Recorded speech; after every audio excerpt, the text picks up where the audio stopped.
Indonesia telah mengalami penjajahan oleh Jepang dan Belanda, sehingga terjadinya banyak kesengsaraan oleh rakyat Indonesia. Ya, benar.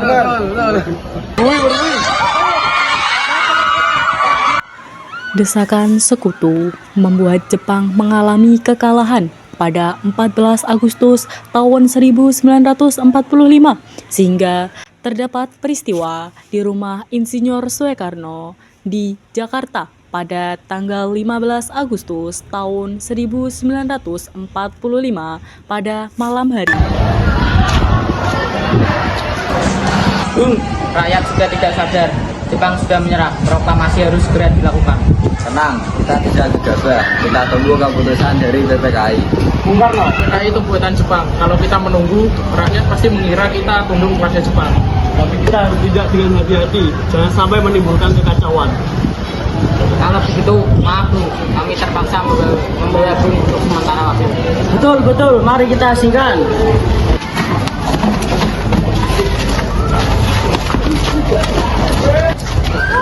Bung Karno mau dibawa kemana? Karena Denglok demi keamanan dan kemerdekaan bangsa.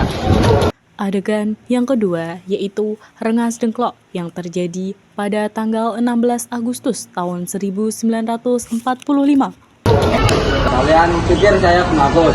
Saya ini sedang memperhitungkan langkah politik, bukan mundur. Kami tahu maksud kalian, tapi bukan ini caranya. Kami hanya ingin kemerdekaan diproklamasikan oleh Bung secepatnya. Bung, saya membawa jaminan dari Laksamana Maeda. Bahwa Jepang tak akan menghalangi proklamasi. Kita kembali ke Jakarta. Siapkan teks proklamasi. Ya, saya setuju. Adegan yang ketiga yaitu di rumah Laksamana Maeda di Jakarta pada tanggal 17 Agustus tahun 1945 pada dini hari. Tampak Soekarno, Hatta, Soebardjo, Sayuti Melik menulis naskah proklamasi. Kemerdekaan Indonesia. Sudah berani. Ya, saya setuju dengan pendapat Bung Karno. Ya, sudah. Adegan yang keempat di Jalan Pegangsaan Timur nomor 56 pada pagi hari, tanggal 17 Agustus tahun 1945. Soekarno berdiri di depan mikrofon dengan naskah proklamasi di tangan. Rakyat pun mulai berkumpul. Menyatakan kemerdekaan Indonesia. Hal-hal yang mengenai pemindahan kekuasaan dan lain-lain diselenggarakan dengan seksama dan dalam tempo yang sesingkat-singkatnya. Jakarta, 17 Agustus 1945 atas nama bangsa Indonesia.